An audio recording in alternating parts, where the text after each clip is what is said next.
ایک مسلم بہن نے کی اپنے دھرم کو چھوڑ کر دوسرے دھرم کے ریتی رواجوں شادی، پھر اس کا انجام کیا ہوا ویڈیو میں پورا واقعہ سن سکتے ہیں، لیکن آپ پر حق ہے کہ یہ ہر ایک مسلم بہن تک پہنچنی چاہیے اور ہر ایک مسلم بہن کی آنکھیں کھل جانی چاہیے تاکہ یہ واقعہ کسی اور کے ساتھ نہ ہو سکے۔ آپ ویڈیو کو سنیں ذرا۔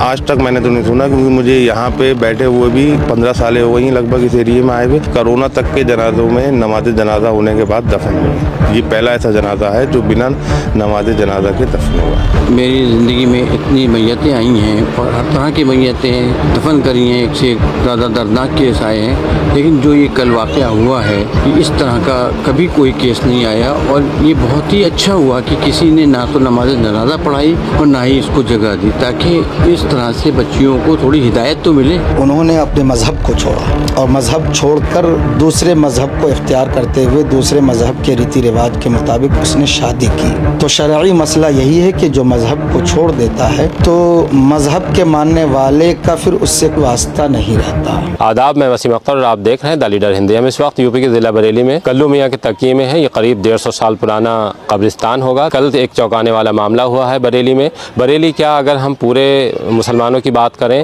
تو مسلمانوں میں شاید ہی یہ جو میرے پیچھے آپ قبر دیکھ رہے ہیں یہ پہلی قبر ہوگی جس کا نماز جنازہ نہیں ہوا ہے۔ اسے نماز جنازہ کے بغیر دفن کیا گیا ہے۔ ایک لڑکی تھی جس نے اپنی مرضی سے ایک دوسرے سمپردائے کے لڑکے کے ساتھ شادی کی، اس کے بعد اس کی اچانک موت ہو جاتی ہے۔ موت ہونے کے بعد اس کے گھر والے اس کی باڈی کو اپنے گھر لے آتے ہیں، یعنی اس کی باڈی مائکے میں آ جاتی ہے۔ اس معاملے کو لے کر محلے کے لوگوں نے اعتراض جتایا، کیونکہ یہ دوسرے سمپردائے کے لڑکے کے ساتھ چلی گئی تھی۔ یہ لڑکی مسلم تھی، لیکن چونکہ دوسرے سمپردائے کے ساتھ چلی گئی تھی، اس وجہ سے محلے والوں کے اعتراض کے بعد یہ معاملہ طول پکڑتا گیا، اور جو وہاں پاس میں مسجد ہے لڑکی گھر کے برابر میں، جو وہاں کے امام ہیں، نماز جنازہ پڑھانے سے انکار کر دیا، اور جو پلنگ مسجد سے جنازہ لے جانے کے لیے لے کر آیا گیا تھا اس کو بھی واپس بلوا لیا گیا تھا۔